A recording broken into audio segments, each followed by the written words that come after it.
The Boss Man. Are you ready to improve your personal finances and move forward? Learn how with Better My Lebotha, brought to you by Stanbic Bank. Stanbic Bank, moving forward. It's a Tuesday evening. Welcome to yet another exciting episode of Better My Lebotha, brought to you by Stanbic Bank Botswana. I'm your host. My name is DJ Izzy. I'm not alone in studio as usual. We're going to hear from Mdu the Party, who hits the streets and asks all the right questions. And we get the experts in studio also who answer all the questions we're asking ourselves. I've got in studio joining me from Brand Harbor.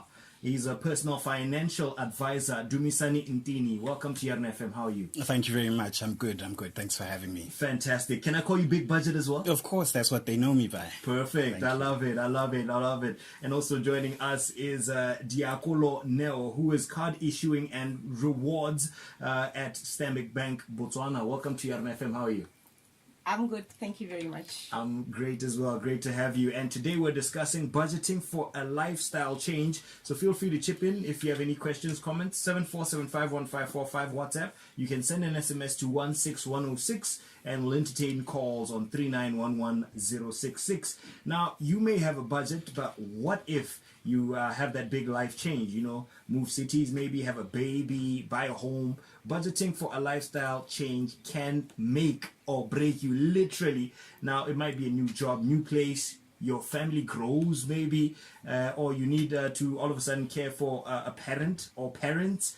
Your old budget really won't cope with that. It won't work out quite well. So tonight's episode, we will be assisting you with how to better equip yourself financially when you find yourself in that situation, when you're faced with unexpected challenges or new milestones.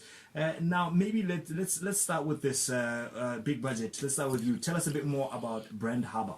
Oh, all right. Yes. So Brand Harbor is a company that aims to increase financial literacy and financial knowledge, basically, in Botswana's community, specifically for the youth. So what I do as a certified wealth manager and personal financial advisor is to try and disseminate as much information through this company, Brand Harbor, to the youth and the communities about how to have a better financial position. Sounds like you're the right person to have here on the show. So getting straight into it, what constitutes a significant lifestyle change? All right, Izzy. Well, basically, a significant lifestyle change would be, simply put, a shift or a change or a difference in your personal life, which would then compel you to revisit your income and expenditure plans. So if you were listening for those who were listening to the show last week, Mr. Harry Kiran, he mentioned that your budget is simply your income and expenditure plan. So these are changes in how you live, changes in how you do things, and changes in how life is happening, which would compel you to revisit how you structure your income and expenditure. And for you, Diakolo, from a banking perspective, what constitutes a significant lifestyle change? A significant lifestyle change could be a change that is self-initiated, i.e., as Dumisani has just said, I decide, or a customer or somebody decides they want to buy a house. That's self-initiated. On the other side, it could be a lifestyle change that is actually forced onto a person. And one to say that I believe everybody would resonate with is a retrenchment. A retrenchment is a significant lifestyle change. So Right. it can be self-initiated. It might also initiate from the outside and the person becomes the recipient. Now, you talked about retrenchment. Wow, so painful. Just the word in itself, thinking about it. So, Dumisani, how does one prepare for a lifestyle change? Generally, when we do our trainings, we encourage people to look at two aspects when they want to be prepared. Firstly, mental or psychological readiness. You have to make sure that you are prepared for this lifestyle change in terms of your mind, because whether it's your diet, whether it's your habits or your money, we make decisions about these facets of our lives in our minds. So firstly, be mentally prepared. And then secondly, always plan. It's important for you to prepare beforehand. You mentioned that, for instance, as an example, if big budget dana, if I'm going to have a child soon, beforehand and plan for this lifestyle change that is on its way. So basically, psychological preparedness and also planning beforehand. Right. And what are some of the common mistakes that people make when transitioning from one lifestyle to the other? You mentioned children, you prepared before, but what are some of those mistakes people might make? Yes, it's not uncommon to find people not understanding the fact that change, Gaboyone, is a process. And this process requires steps, perhaps even baby steps. So you need to make small changes that will help you adjust or shift into this lifestyle change. So firstly, of course, understanding the change is a process. People don't understand that. And then secondly, unnecessary debt. We find ourselves over leveraging ourselves. For instance, I'm going to go and get excessive amounts of money for a lavish ceremony, which will then put me and my wife after that into, significant debts in terms of installments and the like. So we need to look at that unnecessary debt, understanding that change is a process, and taking a personal inventory. Assess your wants versus your needs. All right, well said. Let's hear from the streets. Let's find out if they financially prepare in case that lifestyle change. Let's catch up with them, do. Oh, you DJ Izzy and the team, we're back and hashtag on the streets. And the aim is to better my Lebotha. Budgeting for lifestyle change. I hit the screens to find out what the real people have to say about it. First person I met is Victoria, a multimedia graduate from Limco. I don't get intern in nowhere, no, but that's full-time. The next person I met is Nick, an engineering graduate from UB, entrepreneur guy, hustling in the streets, trying to get that paper. My last interviewee is Cyber Menace, Kim Rapada, so but Jay-Z, levels. I have 3 questions to ask them. Question 1 is, are you financially prepared in case of a lifestyle change? These were the answers. No, definitely not. Like, what kind of lifestyle change are we talking? Whether you're getting a new job, are you starting a business? Do you intend to move out? Oh, well, definitely I'm starting a new business. I intend on moving out. Not yet ready to have a baby. That's not the lifestyle change I'm ready for. But at this moment, I would say I'm not financially ready. That's the biggest challenge right now, being financially ready for these things. Starting my business, moving out. There's a whole lot that needs to be put in place. Transitioning from being like a regular person into a paid musician. You're not ready for that? Financially, No, I'm not. I'm not, because being a graduate needs money, wabla. I don't know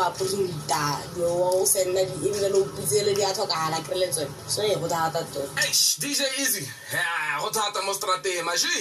It's very rough, eh?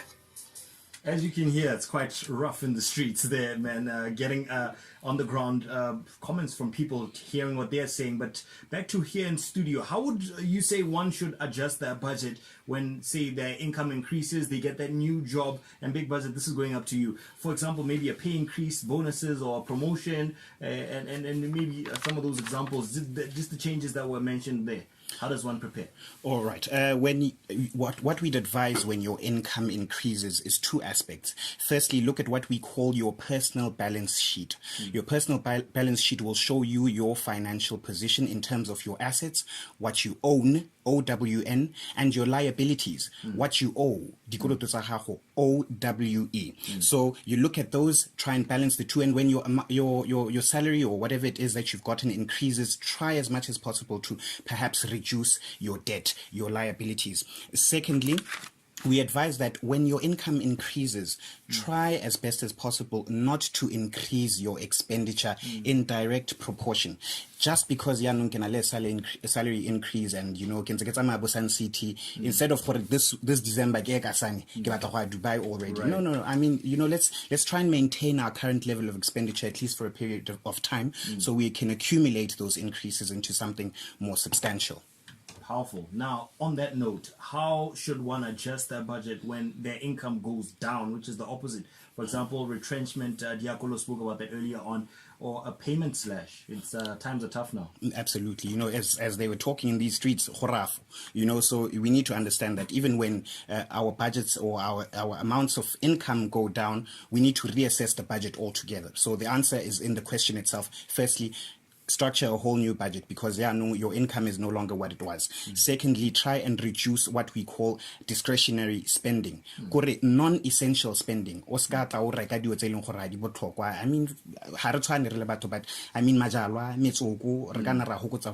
for ladies, sometimes, that pair of shoes, ask yourself, do I really need that pair of shoes? And the lipstick, and I can see she's making that. So, I mean, it is what it is.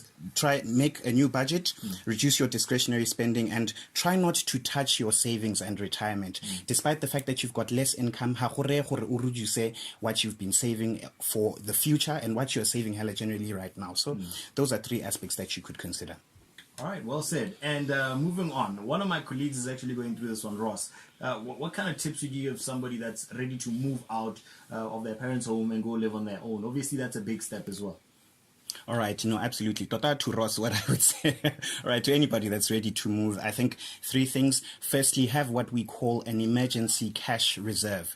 You need to save for a rainy day. We're not sure about the future, so we don't know tota gore what exactly might happen in the future. Have an emergency cash reserve. Secondly, let's try not to keep up with the Joneses. When you move out, you might not necessarily have gotten that job that you want and everything. So instead of keeping up with the Joneses and going to rent a 3-bedroom house, ask yourself, do I really need that much space right now? And find something that's suitable for your current financial predicament. And then lastly, do not burn bridges. If I want to move out, ke le big budget dan hanka ka re ke tlogela ba golokolo ba tse e be ke ba latlhella because now ke na le madi e be ke ba ra ke re no what na ile sa tlhole ke lo tlhoka. You know what I'm saying? Don't burn bridges because you do not know when you will be required to go back there because of your financial predicament, and then you'd have to slip back into that former lifestyle. Great. Let's hit the streets with them, and find out what else people are talking about.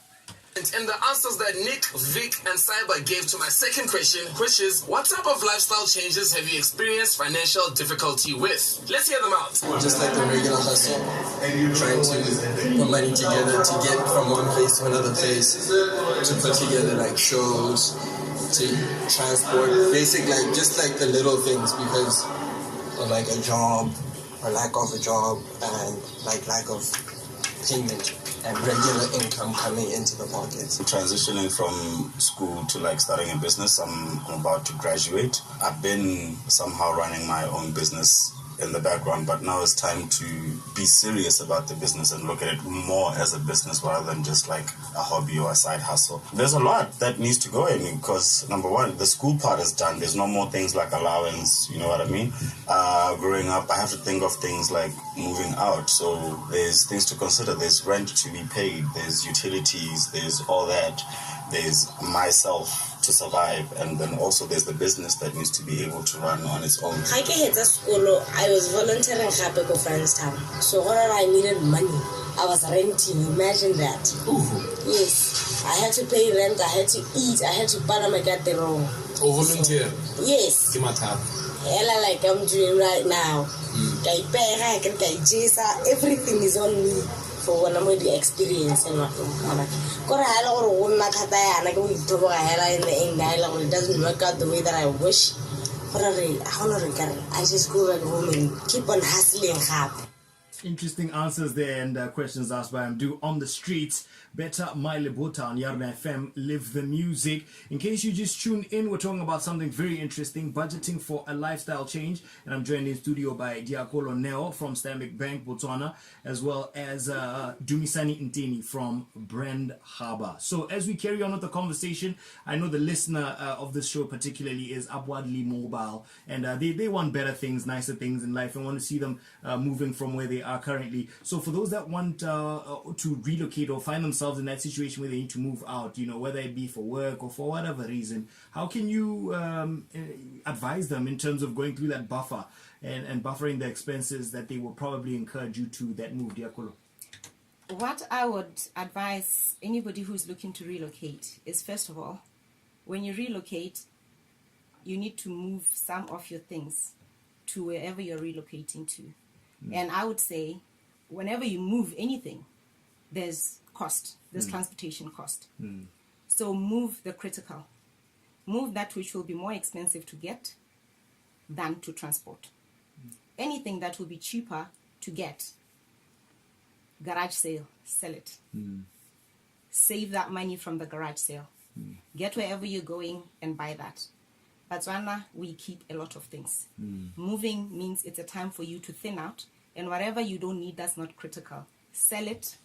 Take the money, save it. Put in the emergency funding that Dumisani spoke about. Put it somewhere, but minimize your transportation costs. 2, wherever you're moving to, if somebody say moves from Francistown to Gaborone, cost of accommodation is going to be higher in Gaborone. So somebody who lives in a 2-bedroom house in Francistown, paying say 2,500. When they move to Gaborone, they'll need to part with 3,500 at least to have the same type of house. Ask yourself, is it necessary? 2, adjust your expectations and be ready, if need be, to go and stay off at a location that is safe, however cheaper. 3, be aware of the pulse of the place you're going to. Entertainment. When you said the younger generation, people of now are, they're up and about, they're ready to go forward all the time. That includes entertainment. A lot of people like entertainment. Feel the pulse of the place you're going to, and be sure that you budget for whatever entertainment that tickles your fancy. If you like going out for movies and you're moving to Gaborone, there are 3 movie houses, there are 20-10 movies showing every night. Budget for it. Be aware of that, because you'll need to form new social networks, and you can only do that by feeling the pulse of the place.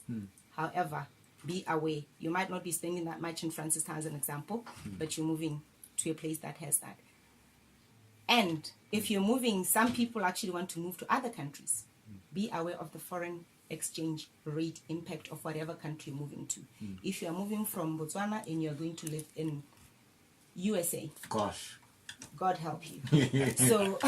So you have to be ready to say, if I move to the USA, this is exchange rate. If exchange rate is 1:10, what are you going to do when you get to the USA to ensure that your move there does not become a point of deflection in your life to a point where now you're going down? And as Dumisani said, remove wants and remain with your needs. And remember, moving and relocating is a temporary thing. In no time you'd have gotten the gist of how you can live in the new place and therefore readjust. But I would say for the first at least 6 months of moving, take account of this. And you should have a budget, and you should bargain for everything. Bargain and bargain hard for everything. When you meet Mr. Transportation and they tell you it's 3,000, why can it not be 1,500? Wow, that's great advice indeed. Now, when you're ready to settle down now, what are some of the financial considerations one must take into account, Diakolo? There are different types of settling down. I would define settling down as somebody, like you said, who wants to buy a house and move out of home. That's settling down. It could be getting married. It could be just reducing being spontaneous. Sometimes we just so spontaneous, and one might decide, look, I actually don't want to be as spontaneous as I've been in the past 5 years. I want to be more settled. So what I would say one needs to do is they should have a target and plan their cash flow and stick to it. You want to settle down, say you want to buy a house. Which house do you want to buy? In which location? How much would it cost? Plan for it. What it would do is, if one is going to get a mortgage, Dumisani would kill me for saying this because he's saying pay off your debt. If you're going to get a mortgage, how can you ensure that you get a mortgage that is within the parameters that you can afford, first of all? 2, get it, bargain and bargain hard, remember?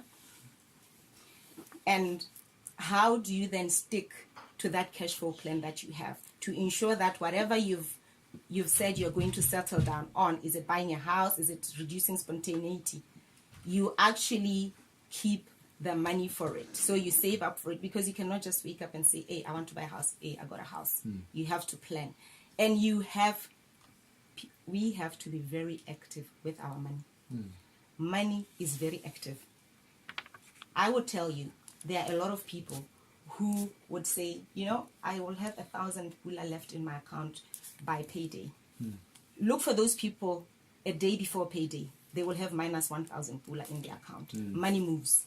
If you have not committed it, it moves. And some commitment could be savings. Some commitment could be actually an envelope saying, this envelope, this stack of envelope here, this envelope here is going to be for this. And you keep it at that. And spend, I would say, we were talking budgeting, right? I'd say to everybody listening, take your income and spend it all on purpose, on paper. On paper. If you earn 1,000 pula, spend it all on purpose.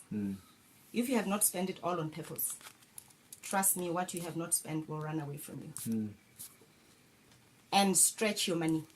Stretch your money so long. If you are settling down and you say, okay, stretch 1,000 pula that you would be spending on food every month, make it last a month and a half. Stretch your money. Then do your budget at the beginning of each month. A budget is not a static thing, people. A budget is very, very dynamic because our needs change month on month. So that's what I'd say to anybody who's looking to settle down. Basically, plan your cash flow, be active with your money, stick to budget, stretch your money, and change your budget every month. You've dropped a lot of jewels, so much to take in there. Wow. Now, moving on to something that's close to my heart, parenting, right? What should first-time parents do to prepare themselves as best as possible for their new bundle of joy? What advice do you have? And I say this, people don't advise you enough, and, the moment that baby comes, it can be overwhelming. So what advice would you like to give there? And Diakolo, I'll give that one to you. Okay. The first thing that I'd say to anybody who is looking to welcome their bundle of joy is a child is very, very exciting. And a child, when excited, but the parents are excited, can be very, very costly. So avoid the excitement fever. New parents, avoid the excitement fever. That means buying vests 1 to 6 months, all white, 20 of them. Trust me, your child will only weigh 3 in the 1 to 6 months period. So avoid the excitement and say, really, am I being pragmatic here or am I just excited? And remember, this child is going to outgrow whatever you buy them. Is it a bed? Is it a cot? Is it shoes? Whatever it is that you're buying them. So avoid that. Second is have health insurance and health savings for your child. And because when a child is not well, the last thing a parent needs is to worry about where am I going to get health care for my child. So that is very critical. So when you're expecting a child, one of the emergency funds that one should really set aside is one for the child's health care and health savings. The other thing is, I'd say, save for the child's school fees. And apply. That's the other thing. You want to get that application in as early as you can. Yeah. Thanks, Izzy. As soon as the application is made, save for it. And saving for it, something very, that I'd say is save for it within your current financial plan. The tendency we have is we will save for it outside of our financial plan. And right there, outright, you are on the red. Because your financial plan is saying, okay, I can afford to save 1,000. However, you want your child to go to a school where you need to save 3,000.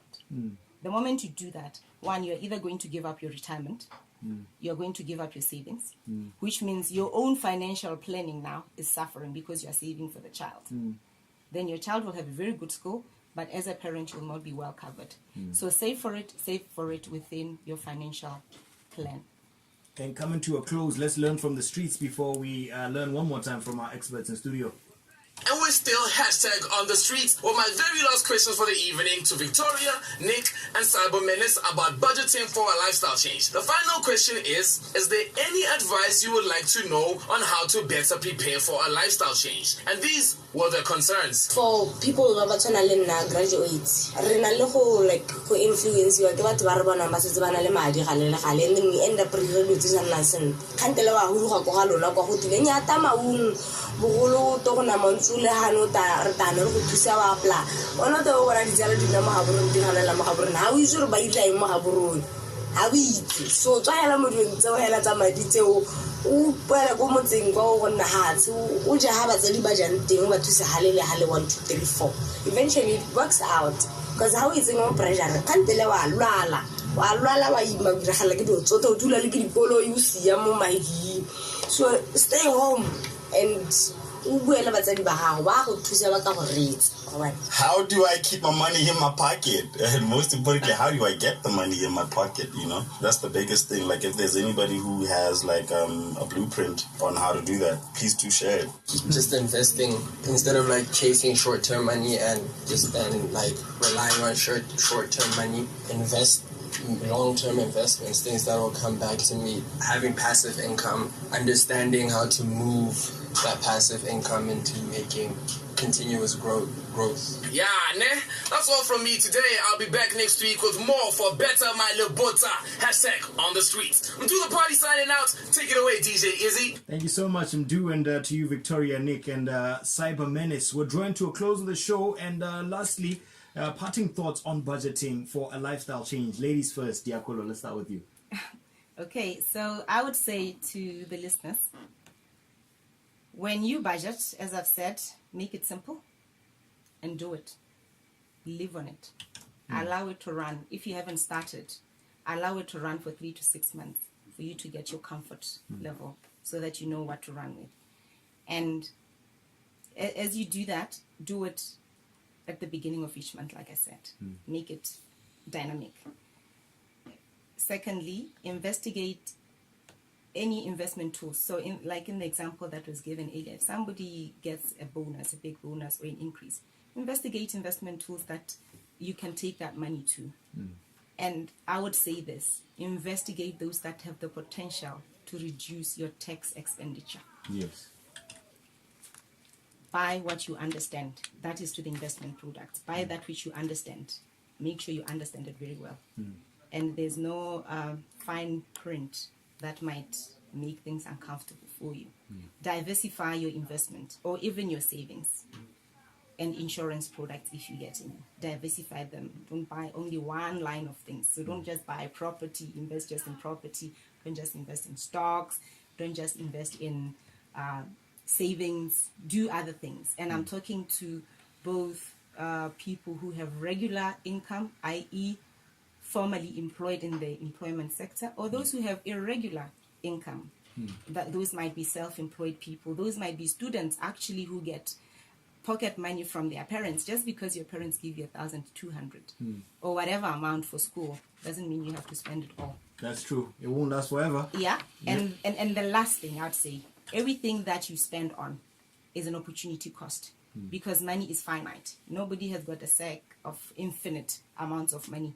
So whatever opportunity cost you do or choice you make, just make sure that you enjoy your purchases, because ultimately that's what it's about. Of course. And for you, Dumi, your closing words to the listener. What would you like to say? All right. I'd just like to reiterate the importance of one of the mistakes, of considering one of the mistakes I spoke about, which is, not taking a personal inventory. This one is for banana tatatas for the youth, because, it's very easy to want to follow what everybody else is doing and then not assess your own needs versus your own wants. So my friends might be able to go to whatever club it is that they want to on a Sunday, and I might not afford to. And just, assess whether or not I need to be spending on some of these things, because if we keep spending on our wants and unimportant, non-essential things, we'll find ourselves in in quite a trap. So it's important to always take personal inventory and not necessarily follow the wagon. Definitely. Thank you so much to Stanbic Bank for making this lovely show possible. Better My Lebotha returns again next week. Special thank you to our guests today, Diakolo Neo, Card Issuing and Rewards, Stanbic Bank Botswana. Thanks for coming, Ma. Thank you very much, Izzy. As well as Dumisani Ntini, also known as Big Budget BW, personal financial advisor from Brand Harbor. Thank you so much for stopping by. Thanks so much for having me. Salute. And for me, DJ Izzy, it's goodbye.